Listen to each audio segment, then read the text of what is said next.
Ladies and gentlemen, welcome back to What the Duck. This is episode 16. It is July 1st, 2016, about 6:30 p.m. here on the eastern coast of America. My God, it's been so long since we've done one of these What the Ducks, but we're back with the regular crew. Myself, Zyori, joined by Sir Action Slash, Purge Gamers, soon to be SUNSfan, as well as Pimpmuckl. Boys, what's going on? How we doing? Oh, it's been too long. Oh, it's been such a long time. Hello, boys. Good to see you. Although we've seen a decent amount of each other, right? I don't even remember Slack's face, actually. It's so long. I'm so lucky. That's what you look like, Slacks? Yes, it's still hideous. Man, he changed. I don't know. I remember a pug. Oh. SUNSfan in the shower right now, so don't worry. He's going to come. He's going to be looking his best for all the Twitch viewers out there, but he got a little bit delayed. Stuck in traffic, I guess. There's a blockade on the Phoenix Highway. Didn't we try to do this last time in SUNSfan? Yeah, that would be the episode 15.5. If you didn't catch that disaster of a What the Duck, it's on the YouTube channel. I think it's actually on the podcast feed as well. Basically, 30 minutes of Slacks trying to figure out how to move files on his computer to very little avail. Although, I think a lot of our fans would like an update, Slacks. Did you? It's all good. You saved the day? Good. Good. Yep, everything's fine, boys. We're okay. What's going on with you, Purge? What's happening in Purgeville? I'm just excited to not have to travel anywhere for like 2 to 3 weeks, and I can actually like make YouTube videos and stream and stuff. So I'm pretty pumped to be home finally. Yeah, I'm sure Slacks feels the same way. It's been a gauntlet, dude.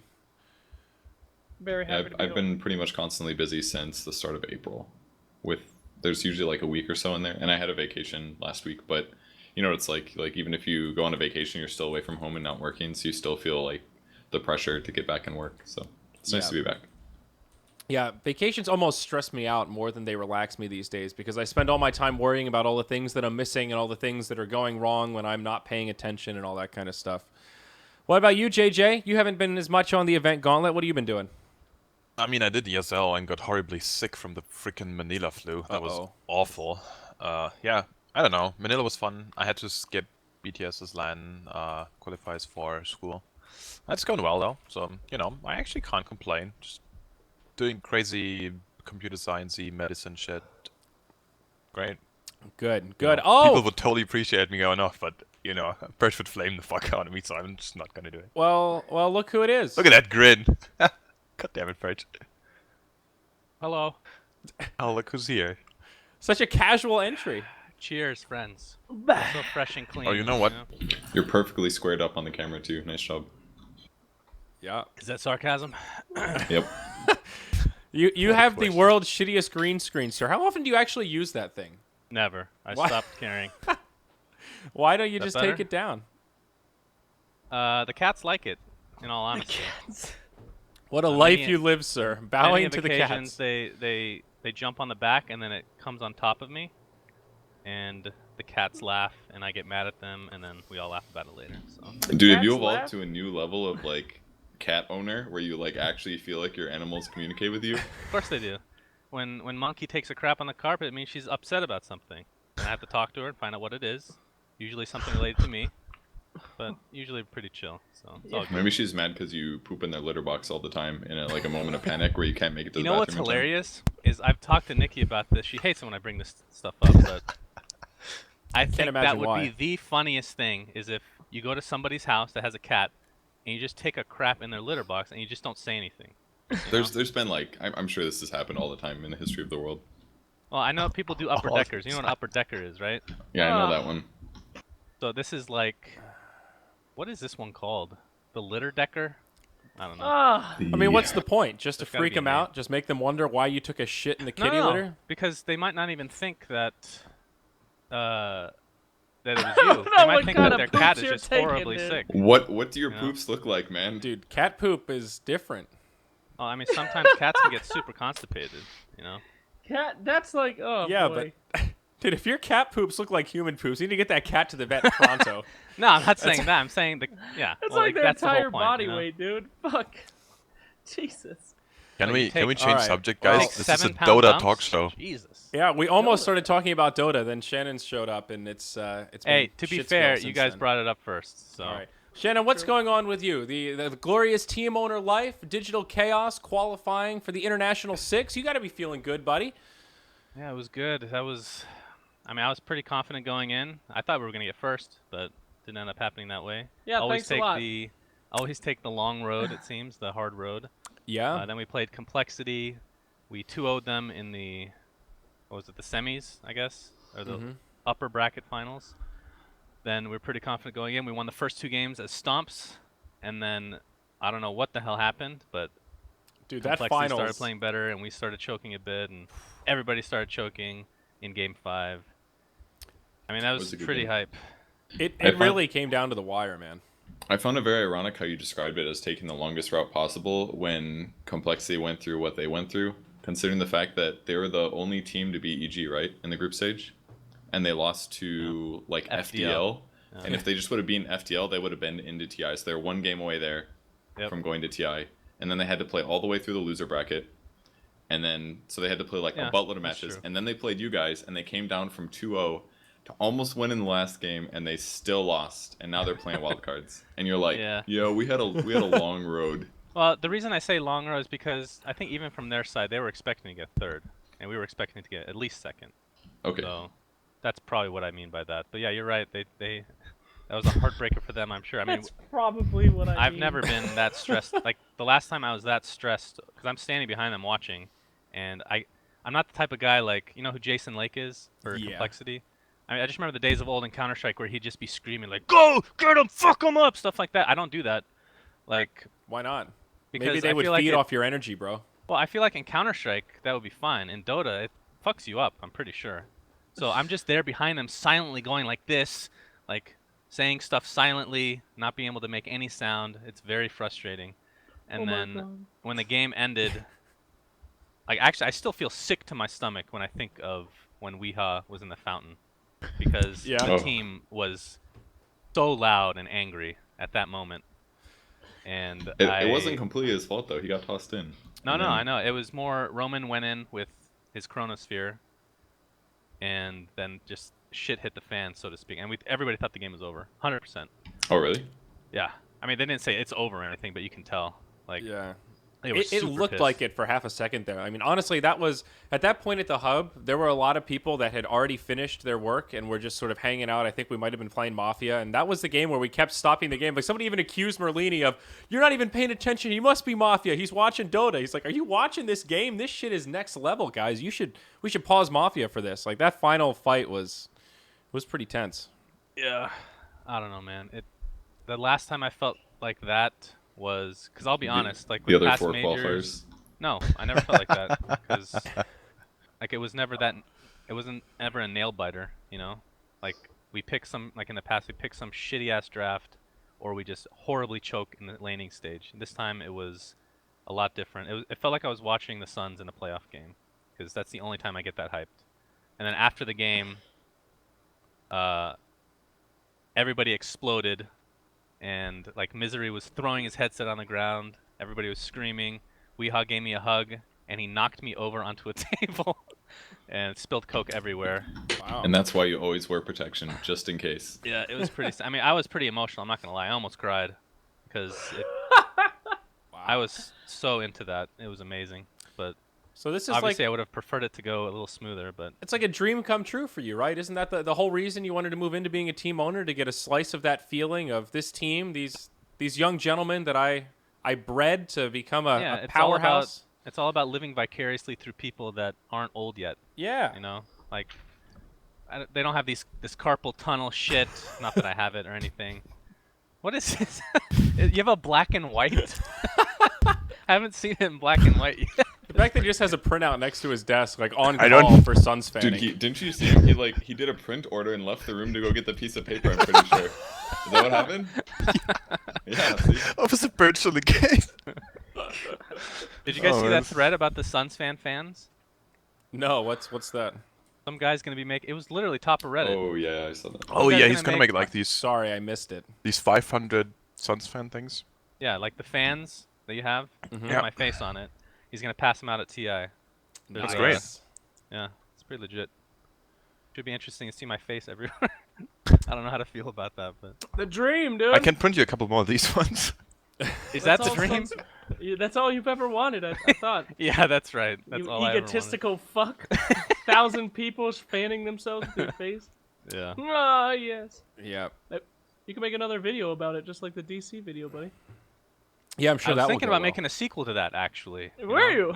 No, not really. But I could always do that, I guess. Slacks, what's been going on in your world, man?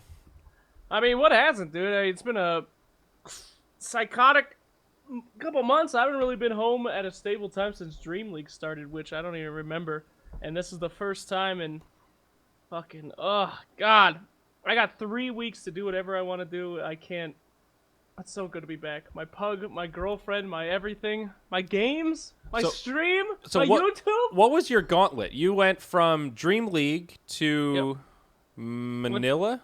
Went to Dream League, to ESL Manila, then back to Sweden, then to... Back to Manila.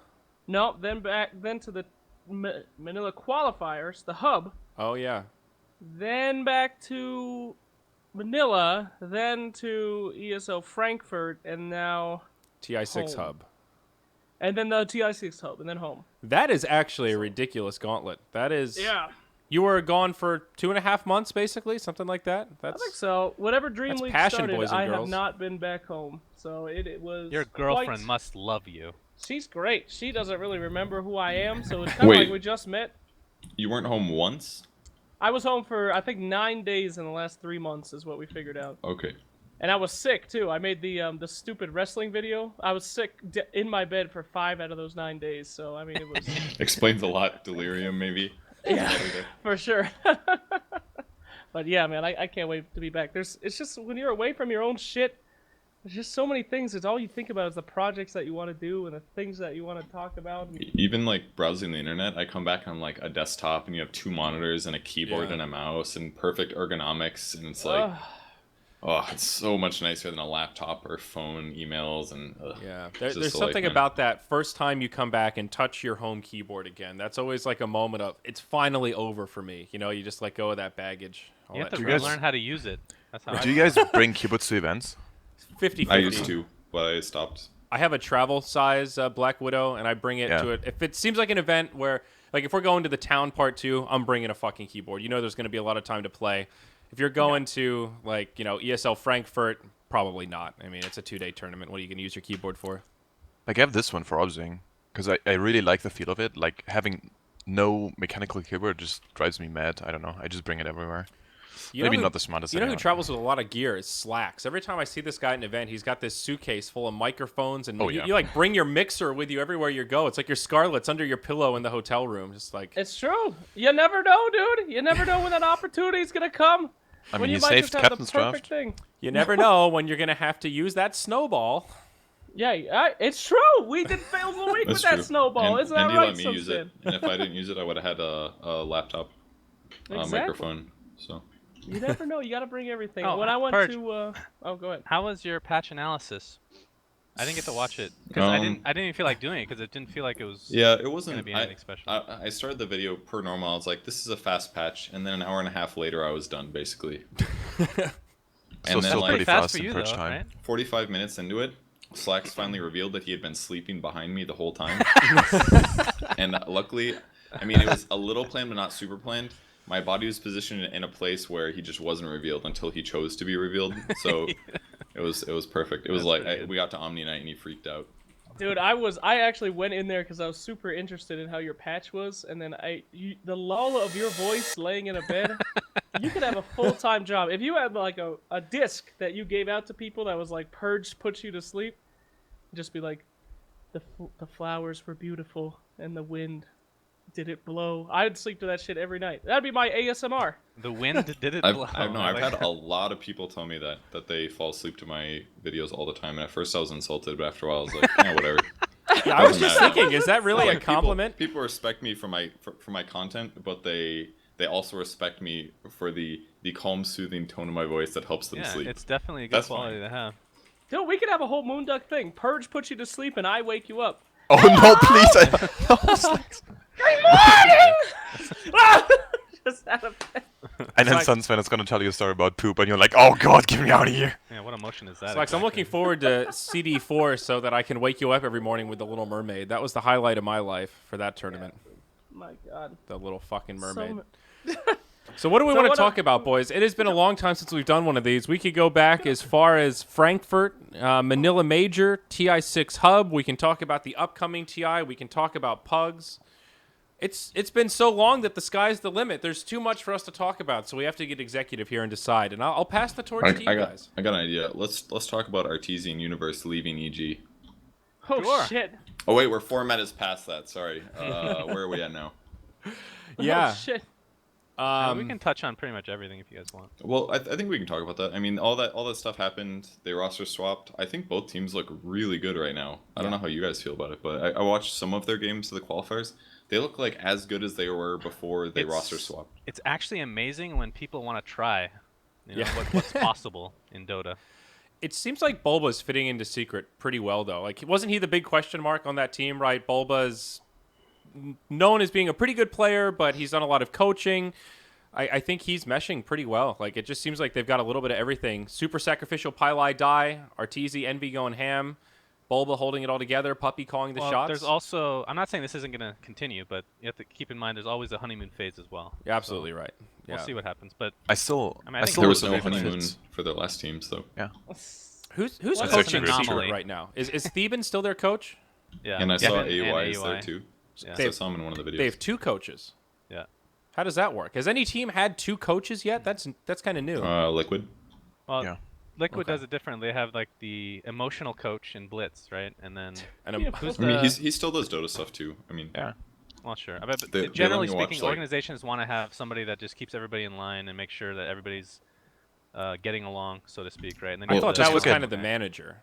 That's totally usual though. Like look at Korean League or like Korean StarCraft. You have like several coaches. You have like the head coach, like Well- head coach Park, gigantic name in StarCraft 2. and Isn't then it you have often all there's these other coaches? a coach and then usually like a stats guy? I thought that was sort of the dichotomy. One person's more Yeah, I mean, sort of there's analytical no- based and one's a little more... I guess it's different for every team, right? There's no exactly. formula. There's no formula or anything like that. Exactly. yeah, it's not that formulaic. And even if Blitz does help more with some of that personality stuff sometimes, it doesn't mean that he doesn't contribute to Dota things. And Oh, for sure. like Yeah. him having competitive experience helps a lot too, because he let me watch like 2 of their scrims during Manila, and I just sat there and watched, and he pointed out stuff like, oh, so and so said the wrong thing, or they got angry, or they were overriding calls. He said stuff like that, and I was like, oh, I didn't even notice. I was just focused on the Dota. So even if it's emotional based things, it still could be entirely based on making the team better. Yeah, absolutely. I think it's definitely needed. Okay, for what are we every thinking team about eventually. EG right now? I actually didn't watch as much of the Americas. I was casting mostly Europe. That was the region I focused on a lot. I mean, obviously taking first place. Like, are they top tier looking in TI6? I I thought think they it's looked too good. early to tell. I didn't see him that much because I missed the first days of the qualifiers because I was flying back. Mm. And then they qualified instantly, so I only watched like 1 or 2 of their games. But they looked really good to me. And then I thought about their positions more, and I'm like, these are like, this team just reminds me so much of not only TI4 but also TI5. It's like, it's a Yeah. great team, I think. I mean, I know Zy and PPD have a really long history, and we've seen teams that have a support duo that really works together well often thrive, and I wonder if that'll be kind of a part of the secret formula for this EG squad is just the synergy between Zy and PPD. Yeah, I think they looked great. I mean, there's tons of things. Fear is still good at carry.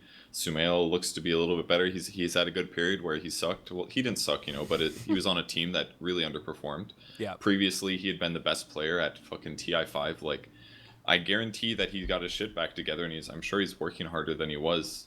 Maybe Whatever. right Like after playing TI. Storm Spirit's fucking hard. Even Blitz can do it. Jesus. Just kidding.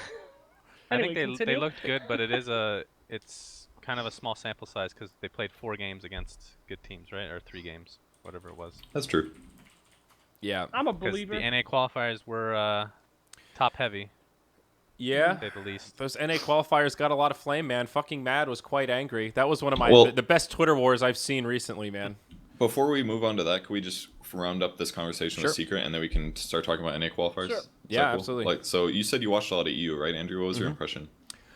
I thought Secret looked pretty good. Overall, like in the open, they dominated their way through. I watched a lot of the Owen stream, and they've been playing us like Weaver has been their go-to hero. You know, they've definitely been kind of innovating on this patch. They're the ones that I think were sort of credited for bringing the Timbersaw Elder Titan like super heavy in, not into the meta, but they were the team that I think people started really considering first banning those heroes out.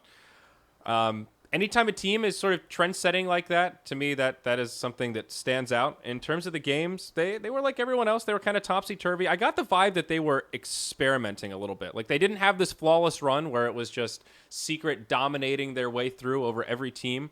They ended 6-3. They were part of that tiebreaker for the top, and then they won the tiebreakers against Escape Gaming and Fantastic Five. So they definitely didn't look perfect, but I got the feeling that they were kind of testing the waters. You know, Puppy had a pretty diverse hero pool.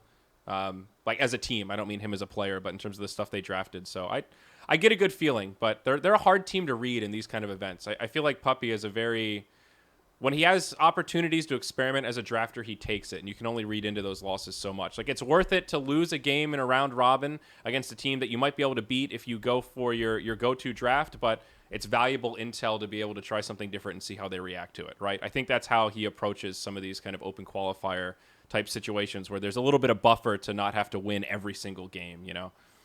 I actually have to disagree a bit on this, because they, like, at least one game in the open qualies, and there was best of one, remember, was incredibly close. There was like a pretty good stack, and they nearly had it. Like, they nearly had Secret, and some incredible late game decision making got Secret out of the dumpster. And then in the actual group stage, they nearly didn't finish first because Escape actually had it pretty much, if not for Vega pulling out an insane cool, like completely unorthodox strategy, but actually it was executed pretty freaking flawless. Yeah. So Escape even went into the into these tiebreaker matches with Fantastic Five and Secret.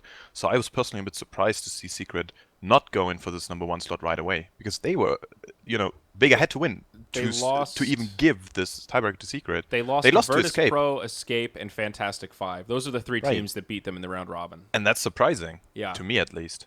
I mean, of course, they won later on against this. That showed up and just like rolled faces. That team was ridiculous. That's just it's like CIS stack basically, and I think everybody underestimated them. They almost they could have been first. I mean, they ended up losing to both Escape and Secret, but that was the team that I think turned a lot of heads. But I'm still not 100% sold on the qualifier performance of Secret. What I'm sold on is the team chemistry, because Bulba plays way more sacrificial than Universe used to do, at least in this qualifier, what we saw from Bulba right now. This just means so much more space for Secret in general, and they are so farm dependent. It just works much better, and it feels a lot better. Like, I don't know, I just really enjoy seeing the Secret a lot more than like, you know, the Secret, what was it, like 1.5, whatever. Yeah. Let's call it Secret 2.0. But we'll see. I feel similarly. It'll be interesting to see how they mesh on the big stage against teams from other regions. What are you thinking, Slacks? You got to cast some games this qualifier, right? You saw a few teams. Yeah, mostly went to Southeast Asia. Fnatic looking good. I don't remember anybody else. Mongols, maybe? They were alright. Vaneski, not too hot. Didn't VP disband? And so did, what's Polarity. VG? Yeah, VG and Polarity. So, CS is in deep shit. Oh, boy. Wow. Not good. That sucks. Not good. Alright, let's talk about that drama. Open qualifiers for NA and regionals for NA. Yeah. Low team quality. What drama, dude? No drama this here. Is what I'm gonna say. Yeah, what drama, Slacks? Let SUNSfan go first, and I don't even know if this is controversial, but I think, I mean, pretty much they're right. There's less competition overall in the NA qualifiers than there were in the EU. I think the top 3 teams from NA qualifiers are better than the top 3 teams of EU. That's obviously unbiased, but that's what I feel. The EU Open had a lot better teams as well, but at the same time, NA for NA. All the teams that were okay, that were supposed to be there, were in open, and of course they got eliminated. That's what I think it came down to. So at the end of the day, they didn't even have the full slot of teams for NA qualifiers. Had an odd number, and a lot of teams I never even heard of. Literally, Drinking Boys. No offense, never heard of them before. Dude, come on, Vulture Gaming. You're not up on their latest achievements. It's Voltour. Whatever, man. I didn't cast any of their games. Drunken Boys and Vulture Gaming. But that stuff only happened because every goddamn NA team roster swapped and broke the rules. Like, I think, like, all the people criticizing NA, it's like, what is Valve supposed to do? They either break their own rules and invite teams that broke the rules and break the whole system, Or they say, well, guess NA is easy this time, and then every other season, maybe the NA teams are going to try to work out their shit instead of breaking rosters. So that's the thing, right? They're damned if they do, damned if they don't. Doesn't matter what they did. It would have been criticized. But at the same time, because they stuck with the rules, and because EG and Secret had all these shuffles going on, they kind of screwed over a lot of teams at the same time, making the opens much more difficult. Yeah, but that's the team's fault, though. EG took a player from Shazam as their coach, broke that team up. I mean, it's not as black and white as you guys are saying. You know what I mean? There's definitely some layers to it, but Valve's put in an impossible situation, and as a result of these, I mean, this is another thing to think about. If there was no shuffle like that, you think there would have been 6 teams invited to TI? Because I sure don't. There would have been 10. You think For so? sure. Yeah, absolutely. So these shuffles actually did change a lot as far as what Valve was going to do. Yeah. Of course, this is just my opinion. It's not like it's confirmed or anything, but that's what I believe to be true. I think I read a Reddit comment that I thought made sense. They said that depending on how unstable all of the scene is, will change whether or not Valve invites more people or not. Like it's literally just comes down to how many teams there are to invite and how stable the teams are. If there's less stability, they do more qualifier spots, and in some ways that's good. And other times where it's more or less stable or more stable, they'll just invite everybody that deserves it or whatever. Even though there's definitely like 10, 12, 16 teams that deserve it because they stuck together. Yeah. So I saw Knoxville and Pandago going at it on Twitter about this situation, and I sort of thought of it the same way. Like, this isn't really as much a drama as much it is just you change rosters, you don't get invited, so they had to adjust the format. It's really that simple. But I think the argument that, and I don't want to misquote here, but Pandago is basically saying that the system itself is sort of what's flawed. Like, it's unrealistic for the NA team to be able to stay together with some of the poaching, kind of like you were talking about, SUNSfan, and just the general volatility in the scene, how there isn't enough money for a lot of the players to be playing full time, that this system of hard roster locks just isn't feasible in that kind of space. I think that's the other side of the argument, though. I mean, obviously, I kind of side with you guys where it seems fairly straightforward.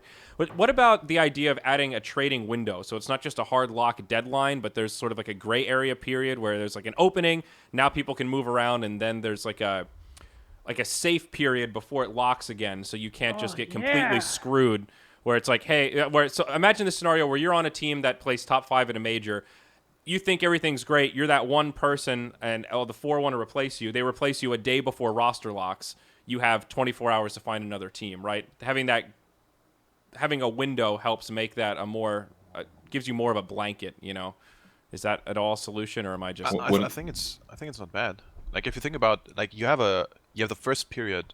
Actually, I don't know how it is on stream, if I'm right or not. Doesn't matter. Like, the first period where people can get released off of teams.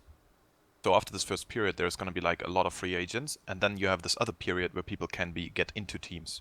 So if you haven't been kicked at this point where other people join the teams, then you can't be kicked afterwards.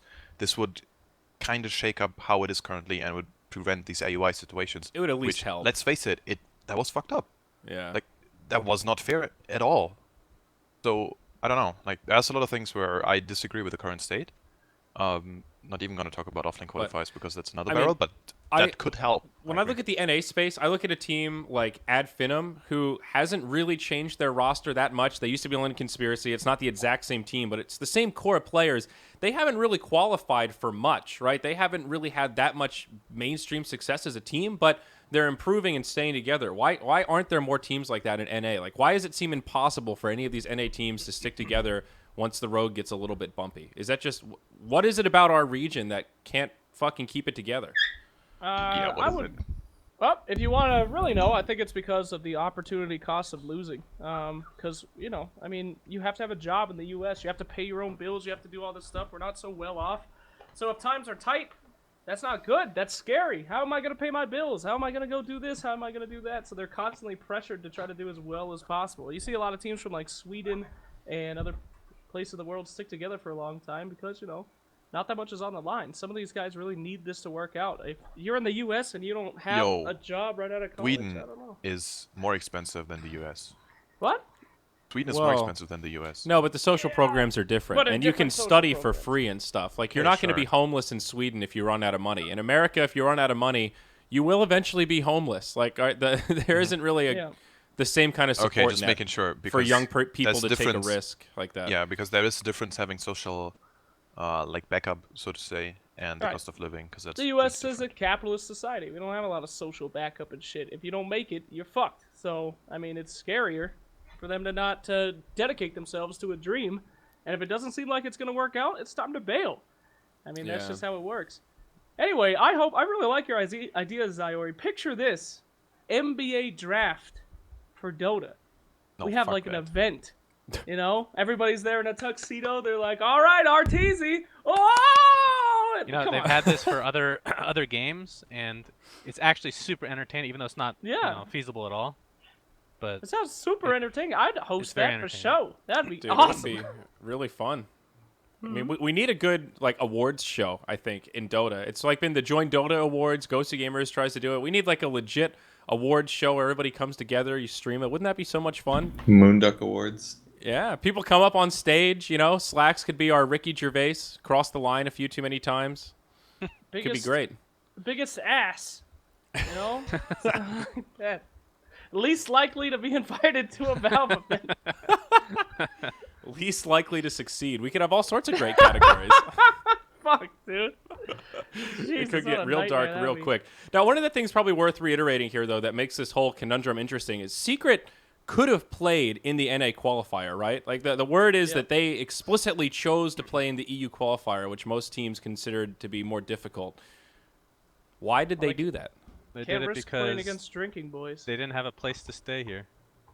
Oh, is it Oh, really that that's simple? bullshit. It's just That's logistics? Bullshit. No, of course it is. It's too short notice because you're talking about literally a week beforehand.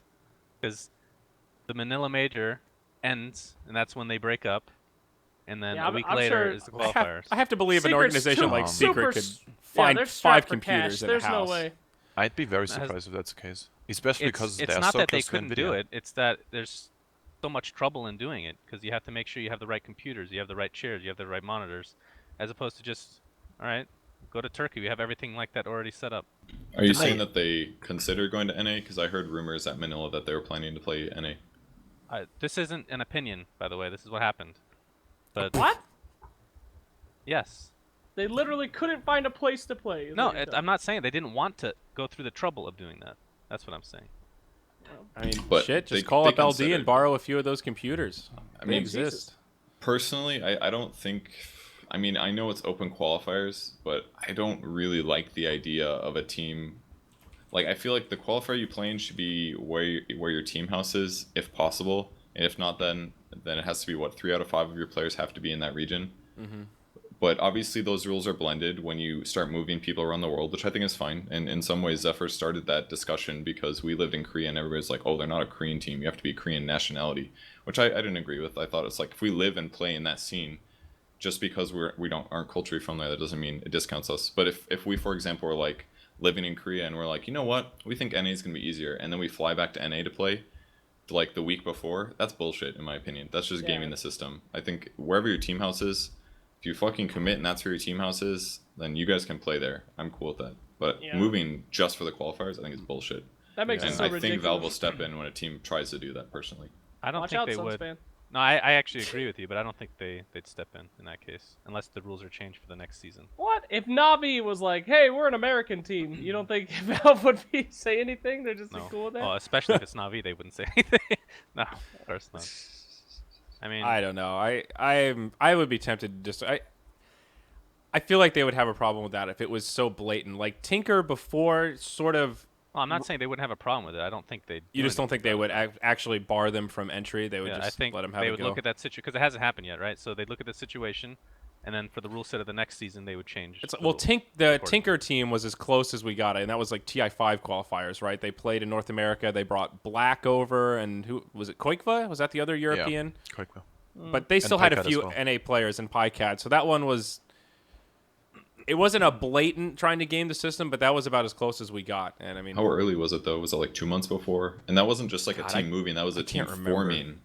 yeah, that's and true. moving. Their plan was to be That a real was- team, but then they didn't. They kind of bombed out of the tournament, so they just disbanded If- after that. If a team already exists and then they move for the qualifiers, that's bullshit. Sort of, unless it's like the Cole house. They're like, we're making a house and we're gonna stay here a long time, and that is why we're now playing opens. If they happen to do that like a month before qualifiers, everybody would probably be up in arms. But now they've been there for so long, like nobody cares anymore, except for Grant, I think.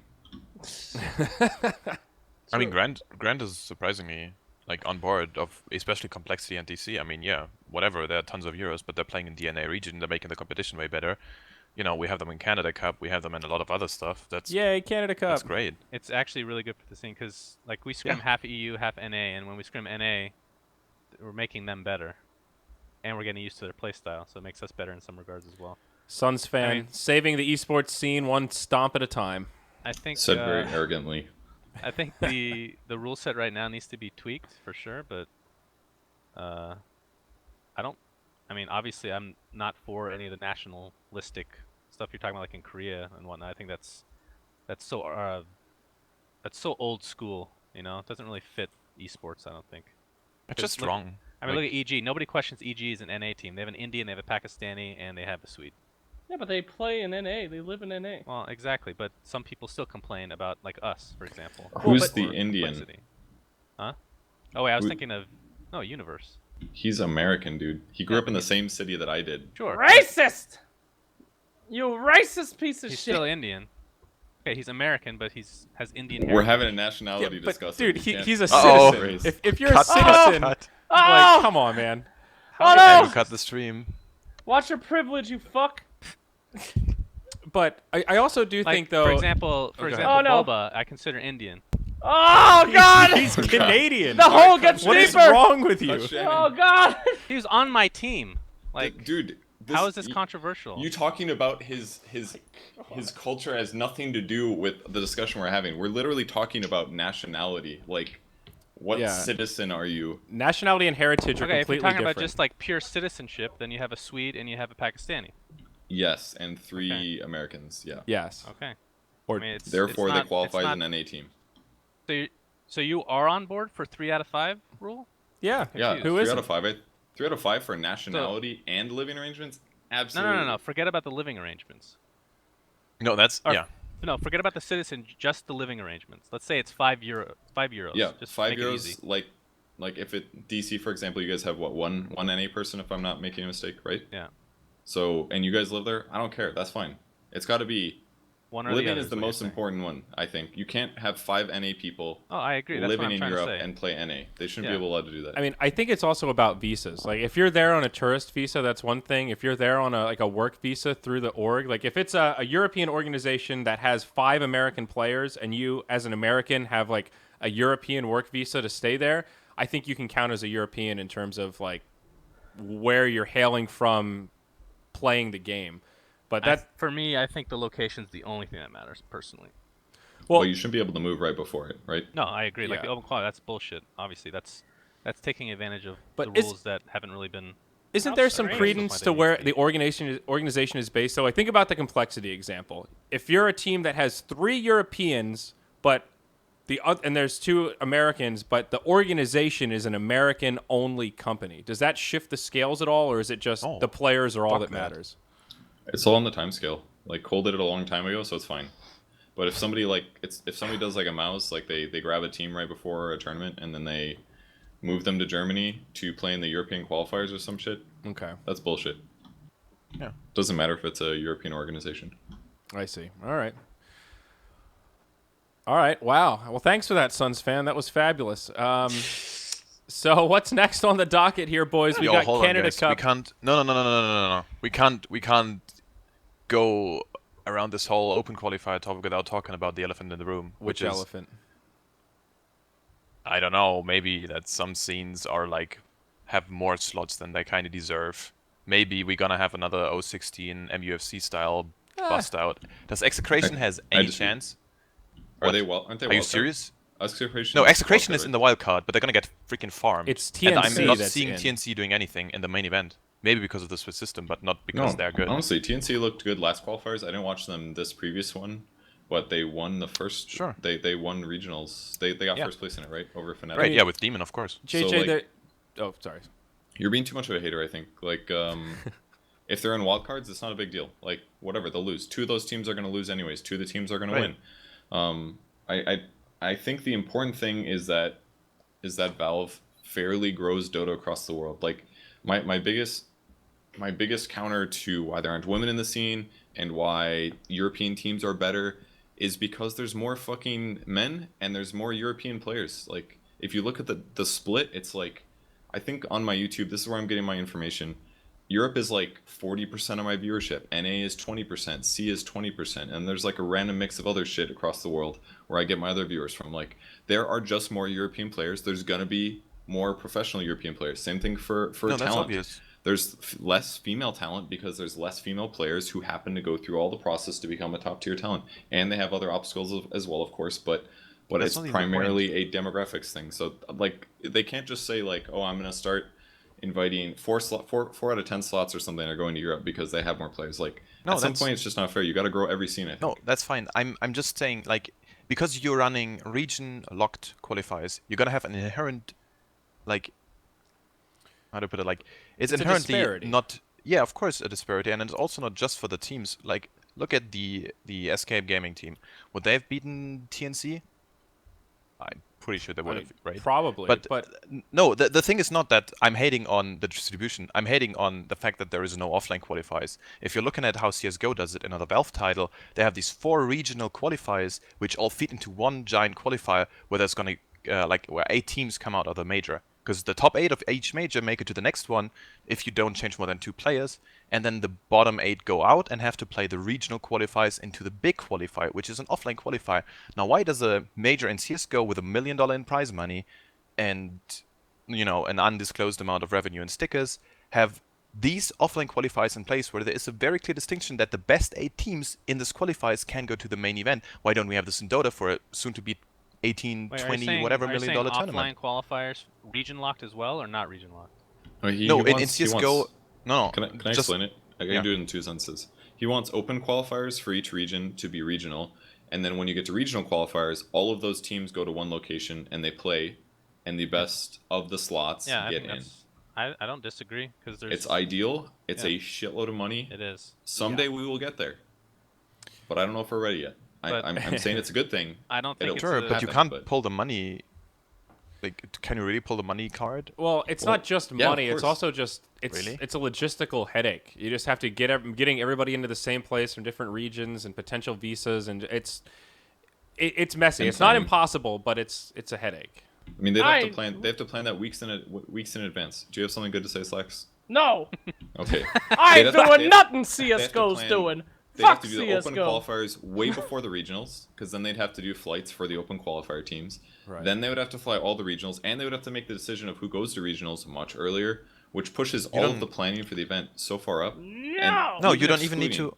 No, you don't Go even ahead. need to run. You don't even need to fly out the regional qualifiers. You can still do the regional qualifiers online. Sorry, and just have the actual qualifier, where like the top 2 teams of each region go into this, or like top 4 whatever Oh, teams. so you would take Go. even a smaller set than Yeah, 8 I teams would from each like region. combine it from CS:GO. I don't think it's plausible to really run 4 LAN at least 4 regional LANs like in CS:GO. The CS:GO minors are there. Are you talking about for major or? Yeah, for a just major or for TI? TI. Okay, maybe let's just say it's just for TI. It's for this TI, right? Yeah, I think Okay. it should just be Okay. for TI because it's way too. I feel like That's too much 4 for times a majors. year, Yeah. 4 lands at the same time theoretically. Yeah, that's fine. Like, mean, okay. So you're not saying full regionals. You're saying just like a couple teams No, from the each actual. regional.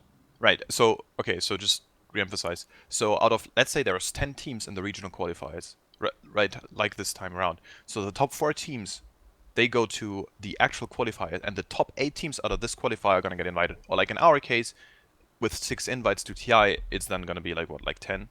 You know, that's fine. But we can definitely play this bracket out.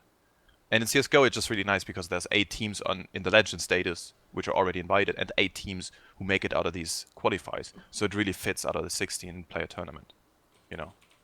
Yeah. And that's something which Maybe I was next just year. massively missing in At TI because minimum. it is so big. Yeah, if they do a few teams, then yeah, your idea is okay. If you're talking like 8 full sets of, or 4 sets of 8 regional teams or 10 regional teams or whatever, I would that's agree, that's more in the much. future. I mean, I think to get back to your earlier point, though, JJ, about like an MUFC type scenario, someone's got to get last, right? Like, I don't think it's really a bad thing to look at the bottom 2 teams that qualify for TI6 and say, wow, they weren't on the same caliber as the top 3 teams in this tournament. I mean, that's sort of to be expected, right? And to some degree, isn't that good? Like, you have to create mobility somewhere. So at some point, teams that are not going to win a TI need to have an opportunity to play at a TI. And like, I mean, look at the CDEC from last time. They came out a wild card, right? Like, that's a team that's something entirely different. That's actually proving my point that CDEC got second after being a wild card out of the excruciatingly strong Chinese qualifier. Right. So that they got this far, it just means that the Chinese qualifier was way overstacked compared to the other ones. That's exactly proving my point. I just want the highest quality. It's not always like that, no, it doesn't. That just means CDEC TI3 was or whatever. Yeah. That just means CDEC had the right formula for the patch at the time. Always the like whole this. idea that you're bringing up, like I can understand your point, Pimp, but the problem is you can't just change the number of slots every time, because then it's not consistent ever, you know. And it's more drama than even regional invites or TI invites. I mean, it's hard enough. Like, Valve gets enough shit for who they invite, right? As opposed to doing all this extra stuff on top of it. But if you just have a bigger qualifier, like the main qualifier, the offline one, if you like, let's say you only invite 4 teams every time to TI, which are always the top 4 of last major. Let's say they don't change rosters, whatever. Then you have a really good case for Valve to be like, all right, the 12 top teams out of this qualifier, they earned their spot. There is no question about it. They earned it against all the other teams also in this qualifier. So there is no discrepancy against regions or anything. Like there's no disparity in any way except the skill that they showed in this one qualifier. You can definitely like say, okay, that's actually bad because it's just one tournament leading up to this big one, and they showed up on this one day. But that's how tournaments are in my book. I mean, that's how this regional qualifier thing would be as well that you're talking about. Like, it's still a small time-based performance, and whoever does the best that week or that day is going to win. Right. Like, yeah, that's yes, everything's not perfectly balanced, but to perfectly balance it, it's going to take a stupid amount of money, and they may not be ready for that. And someday they probably will be, and then it will start happening. So personally, I see the negatives. It costs a ton of money. It takes a ton of planning, and considering that we almost didn't get paid to cast TI2, and it's 2016, like that was 4 years ago. We went to Seattle for 3 weeks and we almost didn't get paid, but Too Good stood up for us and was like, hey, you should actually probably pay these casters, and Valve agreed and they started paying us. Like, we have gone a really fucking long way. We got business class flights going to Manila for the first time ever. Like, high roller. Things are getting better, definitely, and I agree that your points are right. They at some point need to do what's completely accurate and fair, but I am not going to get on their case about it for a minimum 1 year from today. 1 year, guys. Put it on the 1 calendar. year. That's the timeline. What the Duck, episode 17. I mean, if we get it for next year, like, I'm fine, right? If there's going to be some sort of offline and actually fair system for TI, that's perfectly fine. I don't know. I would have loved to have it this time around. But I think the bigger issue right now is the roster lock stuff. Yeah. Something needs to be tweaked. I think there would definitely be some kind of a change. It seems like there's just general frustration and discontent across the space, not even just with, from an outsider perspective, it seems like just everybody has some sort of axe to grind. I wonder how they're going to actually change it, though. If that buffer window is an idea they're going to pursue, or if that's even enough. Like, what is the actual fix to this situation? I hope they don't fix it. It makes good memes. Everyone's scrambling around like a stupid chicken. It's negative, funny. though. People tell me that sponsors don't want to sponsor Dota because the game is unstable, there's drama, things like that. Know. That's why I downloaded Overwatch. I'm ready. See you. The solution is more sponsor money, basically. If a sponsor can afford to pay their players lots of money per month, then the teams will be more willing to stay with the organization. This isn't always the case, obviously, as we have seen with roster swaps, considering that some of the best orgs got poached and had players traded away. But if you can have some guy that is making $4,000 a month to be like the 20th best Dota team in the world, then it's not going to be a huge deal. He's not going to feel like because they lost 2 tournaments in a row, he needs to roster swap, because otherwise he's making zero money. Like, if you compare that to some NA team that doesn't have a sponsor, that's not winning tournaments other than smaller tournaments, they have to be on teams with the best players because they know they're probably not going to win otherwise, and that is why they change rosters. That's even getting past emotional issues, I'm sure. So it's dangerous. It's hard. It's chicken and the egg, though. Why, as a sponsor, would I want to sponsor the 20th best Dota team and pay some kid $4,000 a month? At some point, it'll be worth it because there will be so many viewers or things like that, or the exposure will be so high. I mean, Purge is basically saying like the venture capitalist model, where you invest in 10 companies and hope that 1 or 2 of them make it, and the expected value works out such that that one makes up for all of the 9 failures. But I wasn't saying that, but that's a very good point. Like, that's, I was assuming that, like, let's say the top 16 teams are like world-class sports teams. You'll have like Packers and whatever, the Suns or some shit. Like those will be the 16, and then like the ones below that will be like, I don't know, Digital Chaos or something like that. And they'll be like, I would love to sponsor.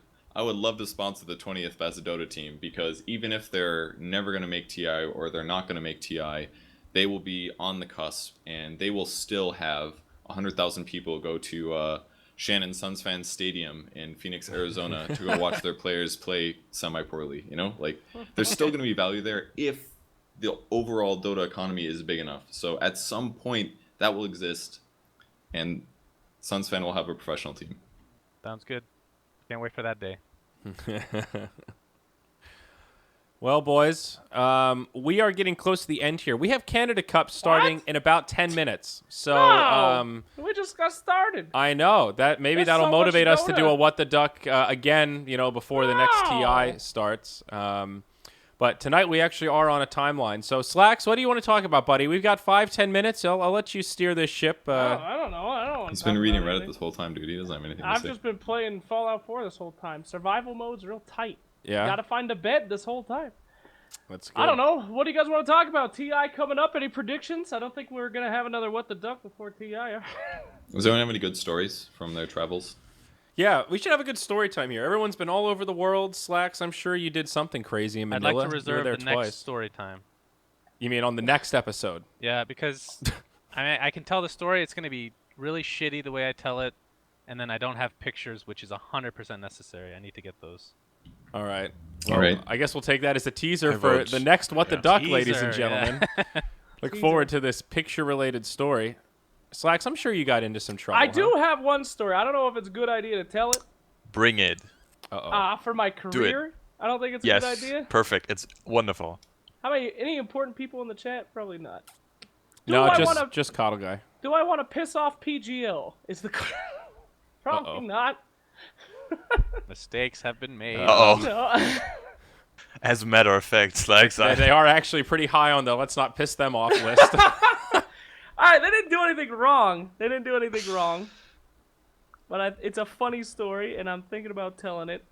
How would you guys like to know how the costume contest went? Great, let's go. The cosplay contest as the stage host for PGL. Purge, should I say this one or what? You're giving me weird looks. I actually know this story. I think I'm on my head. I think it's okay, but it's probably safer not to. Man. But it's probably okay. There's nothing that bad in it, but nothing bad happened. It's more my perspective. I mean, Yeah. I think the costume contest went off great. Is this without the a one hitch. that Clockwork was really good and he didn't get top tier? Just go for it, No. Slacks. Worst that happens is you'll be kicked back to only doing tier 2 lands. Great. That's great. true. All right. This is And not memes. PGL's a Don't great forget the company. memes. They had the best major that we've ever seen. They will have the best major that we probably will ever see. I don't think anyone's going to beat that PGL vanilla major. We'll see what happens. But anyway, costume contest. I'm the stage host for that. They tell me 10 minutes before, yo, we need you to go on the stage, and you're going to be the costume. You're going to give up the prizes for the costume contest. Great, easy peasy. Stage host, not too hard. So the plan is we go out there, and the Meepo girls, who are the Phantom Lancer girls for this tournament, the plan is I walk up there, I say the winner, they bring the check to the person, and then we're good. We have an applause for that person, then we move on. So, anyway, I walk out on the stage, I'm there, and then all of a sudden my in-ear's out. The in-ear is what you hear the director of the show. So it goes out. It wasn't working? No. But it was in your ear, but it wasn't working. It was in the ear, nothing. So I'm on that stage. Toby is like, I don't know, do we have someone to announce the winners? I wave to him since they can't communicate with me. And then I'm on. And I'm like, all right. Ladies and gentlemen, congratulations. I pull out the sheet that they wrote on who won. It says on there, third place. And I say, all right, ladies and gentlemen, third place. Our third place timber is Timbersaw. Jeff as Timbersaw. And that's when I realized. They didn't tell me which Timbersaw, and there's 2 fucking Timbersaws. So I'm like, that's no problem. Here come the Phantom Lancer girls. They'll bring over the check, and then we're good. Camera guy's on me. Camera guy doesn't know who won. I don't know who won. And I look at the Meepo girls, and I'm like, and then they go, hello. And I'm like, all right, Slacks. This is it. Time to make a decision. Do I give this giant check to a kid from the Philippines for $3,000, make an educated guess as to what Timbersaw won, and then we do it that way, and then we'll bring him in the back, and if it's the wrong guy, we have to take the check away, because these kids didn't know who won either. You know, it was just on the stage. Like, all right, do I risk it? Do I go with what Timbersaw I think was best? Or do I just move on? And I say, all right, Slacks, just move on. It's fine. Third place, we won't give him a check. We'll pretend like we didn't have a check. Second place, all right, congratulations on the Timbersaw. Everybody, round of applause for Timbersaw. Coming up next, our second place winner is Jeff as Doom. 2 fucking Dooms. I look over at the Meepo girls. I'm like, come on, bitches, move. And they're not moving at all. Hello. I'm like, okay, Slacks, here we go. Nobody knows what Timber. Nobody knows what Doom. The in-ear is off. Do I make the call? No. Keep moving. Camera guy is like looking at me. He's like, wait. And I'm just like, look at all these great cosplayers. Last one. Holy fuck. Please look at it.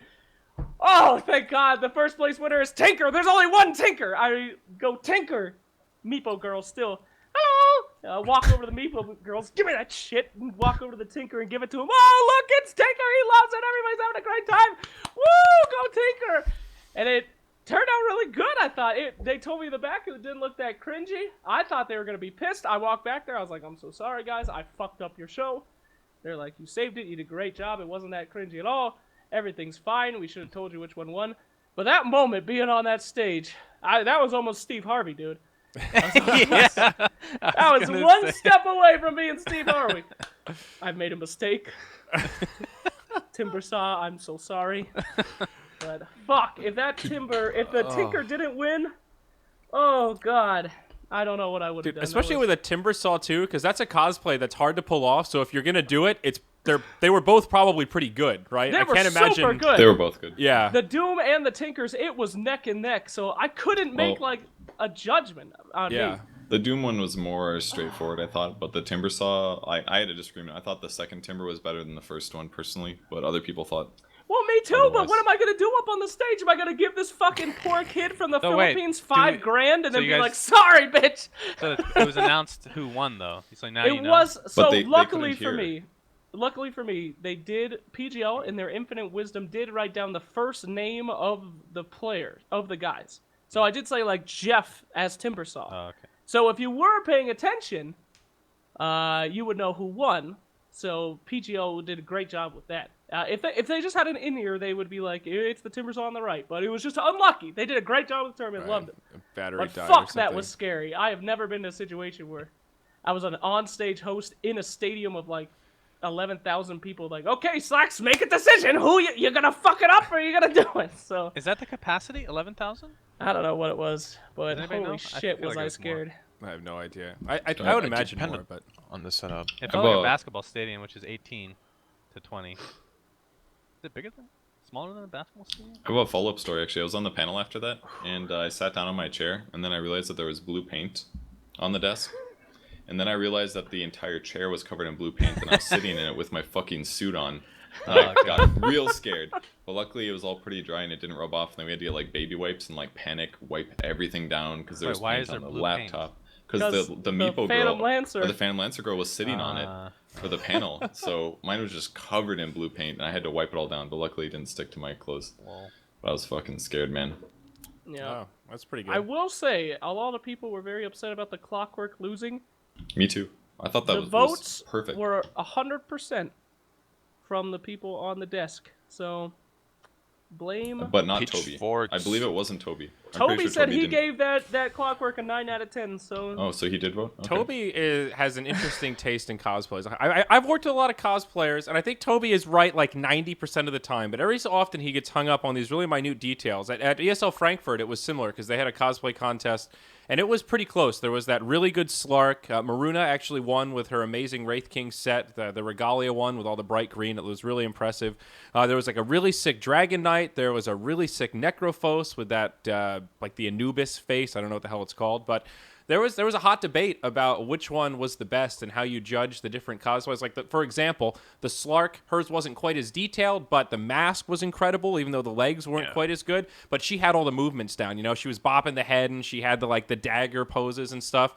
And apparently for the cosplay competitions, you don't count the movements. So that was, it gets tricky to, at least for that one. It was just purely craftsmanship, not the movements or getting in character. So it's hard to judge cosplay competitions, man. It's super subjective. Well done, Slacks. Zyori, to be on the panel, the cosplay judge. Yeah. I was really sad when I was watching Epicenter, and it was like the first time they did a cosplay competition. They were like, hey, we should have some of those guys cast this. And it's Toby and Owen. And now Owen is like known as the cosplay caster. I'm like, God damn it. One more thing that OD Pixel gets to do that I don't get to do. Me and Owen were sitting backstage at Epicenter, and they were like, oh, we need some cosplay judges. And we're like, we don't know anything. And eventually we agreed to it because there was nobody else around. And then we went and we had to pick out the 10 best out of 30. And of the 10 that I gave perfects to, I had no fucking idea which of the 10 were the best. I could just tell that they were better than I think I gave 7 perfects out of the 10 that I ranked. And out of those 10, they were clearly the best 10, with the exception of 1 or 2. I think I only got 1 wrong out of top 10. That's when you start picking your favorite heroes. And well, that's super unfair. These people, you can't do it based on body types. You can't do it based on genders or, it's so difficult. And eventually we picked them all. The only other person that was there with us, it was OD Pixel, myself, and Chef Josh, one of the complexity managers. So we'll always have that moment. Yeah. But after that, they were like, I guess we'll cast the cosplay together and just make jokes because we don't know what the fuck is actually good. But then Blitz and Cap really pushed for Toby doing it, and I'm really glad that he did, because at the time I was like, I kind of wanted to do that. But when he went on that show, he clearly knew his shit. Oh yeah. And it was good. He's really good at that. So I think every cosplay competition, it's definitely gonna be Toby.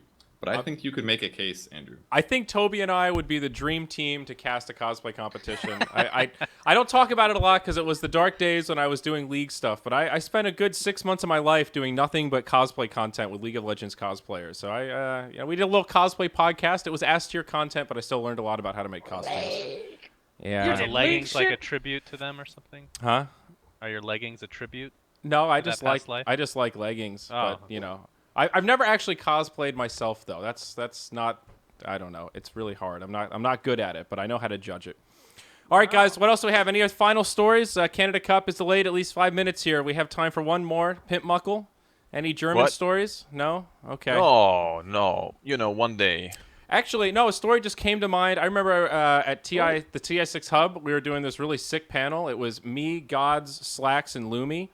And everything was going pretty well, normal Slacks, being Slacks, telling jokes. And then after about 2 games, I heard this snoring. And I thought it was Lumi.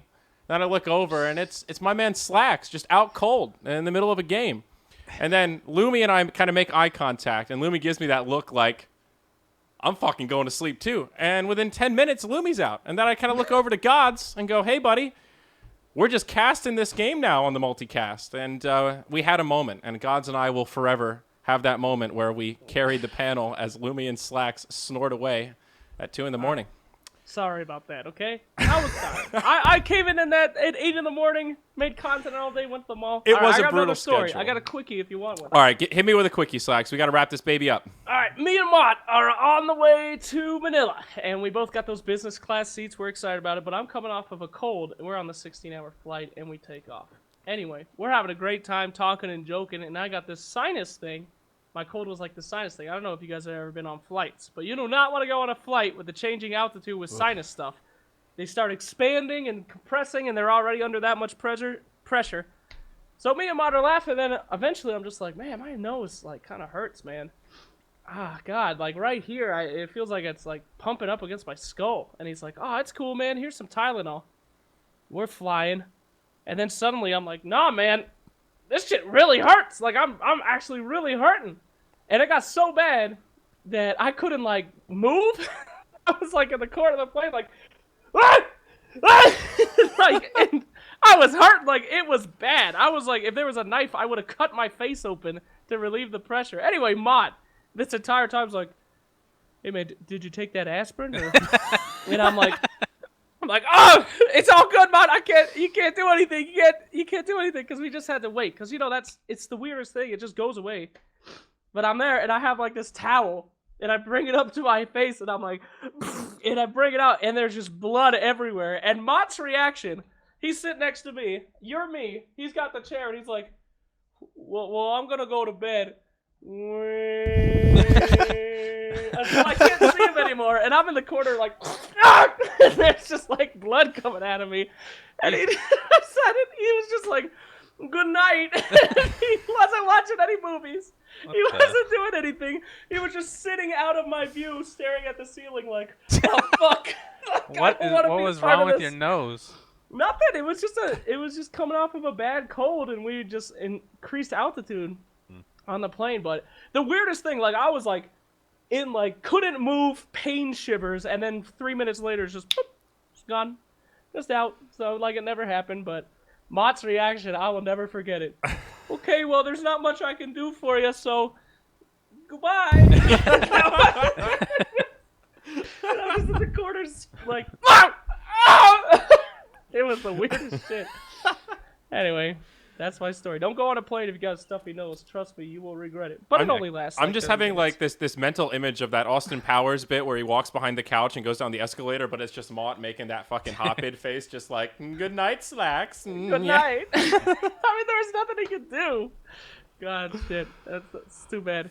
Oh, All right. my. All well, right. That's it. Well, thank you for that, Slacks. That does wrap up this episode of What the Duck. It will be posted on moonducktv/podcast. That's where you can find the feed for the RSS for all of your podcast burners, as well as getting the audio-only files. It's also on iTunes. Just Google iTunes What the Duck. If you're one of those dreaded Apple users, you are banned from SUNSfan's house. But don't worry, you're not banned from listening to this podcast. Find everything else at moonducktv. We thank you so much for joining us. We'll be back with another one of these episodes sometime in the near future, maybe, kind of, when we feel like it. You know how it goes by now. So that's it. Canada Cup coming up right after this. That lobby's full up, and we're going to get started up in a jiff. See you later, folks.